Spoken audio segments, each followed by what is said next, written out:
दोस्तों, ये फतेहपुर की क्लिप्स आपके पास पहुंची होंगी और आपने भी अफसोस जताया ही होगा।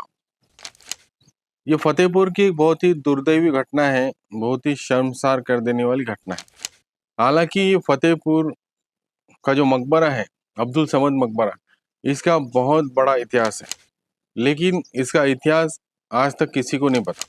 मैं आपको ये इतिहास भी बताऊंगा और इसकी जो हकीकत कहानी है वो भी बताऊंगा।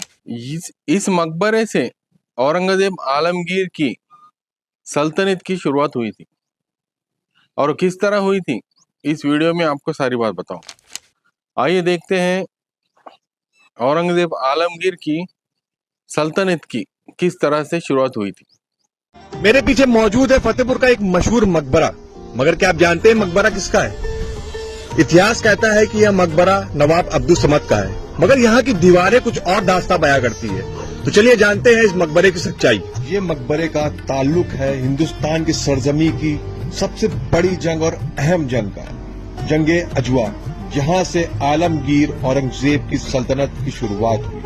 जंगे अजवा से पहले औरंगजेब ने अपने भाई शाहशुजा से जंग के लिए यहाँ पर अब्दुल समद को चकलेदार बना करके भेजा, मगर शाहशुजा ने अजवा से आबू नगर तक इन पे हमला किया और यहीं पर इनका कत्ल कर दिया और इनके बेटे अबू मियाँ का भी कत्ल कर दिया। उनके नाम से ही आबू नगर जाना जाता है। एक तरीके से देखा जाए, अपनी बादशाहत का ऐलान औरंगजेब ने इसी जंग से और इसी जगह से किया था। यहीं से ही उन्होंने मुकाम पाया आलमगीर का। मकबरे की एक और खासियत है कि इस पूरे मकबरे में कहीं भी लकड़ी का इस्तेमाल नहीं हुआ है। इनका पीछा कर रहे थे अपने भाई का जी। और पीछा करते करते जब यहाँ पर आ गए आबू नगर में, तो वो भाई पलट गया और पलट करके फिर हमला कर दिया। उसी लिए इनका इंतकाल हुआ है अबू मियाँ का। अच्छा। जो अब्दुल समद के लड़के। अच्छा। तो वहाँ दो कब्रें हैं, एक अबू मियाँ की है, एक अब्दुल समद की, यानी बाप बेटे यहीं जाते हैं जी। तो बाप बेटे यहाँ जो है शहीद हो गए।